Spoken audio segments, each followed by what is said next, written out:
बाल बांका नहीं कर सकता है। जब समाजवादी पार्टी की सरकार के समय चलता था तो मुख्यमंत्री हो या मुख्य न्यायाधीश, इन सब के काफिले रुक जाते थे और माफिया का काफिला निकलता था।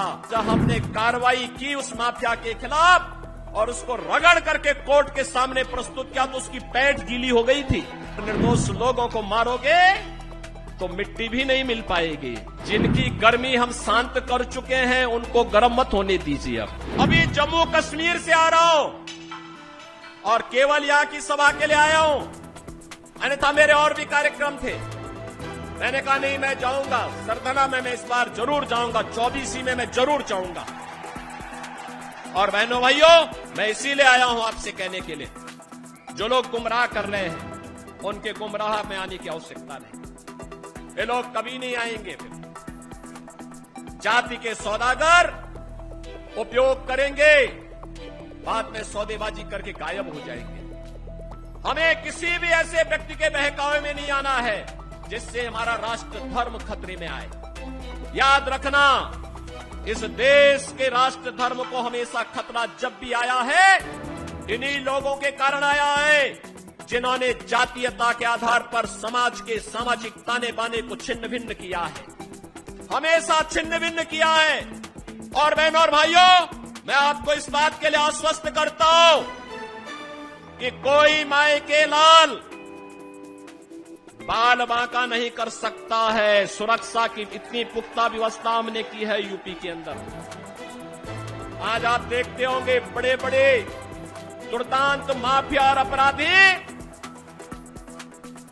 किस कदर उनकी दुर्गति हो रही है। आप देख रहे होंगे जिनके नाम से ही लोग कर्फ्यू जैसा माहौल होता था, आज उनकी दुर्गति क्या है हर व्यक्ति देख रहा है। इन माफिया और अपराधियों की स्थिति क्या है आप रोज सोशल मीडिया के प्लेटफॉर्म को उठा करके देखते होंगे। एक दुर्दांत माफिया ऐसा भी था।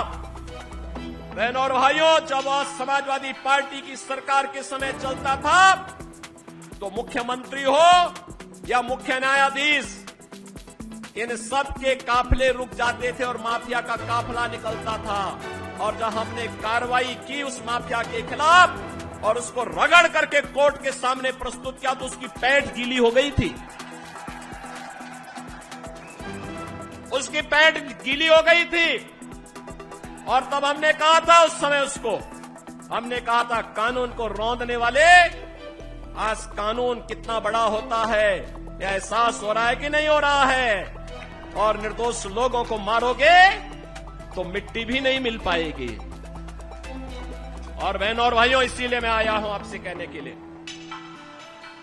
देखो, जिनकी गर्मी हम शांत कर चुके हैं उनको गर्म मत होने दीजिए। अब इस क्षेत्र को विकास की मुख्य धारा के साथ जुड़ने दो। उनकी सबकी गर्मी शांत हो गई है, वे गए काम से।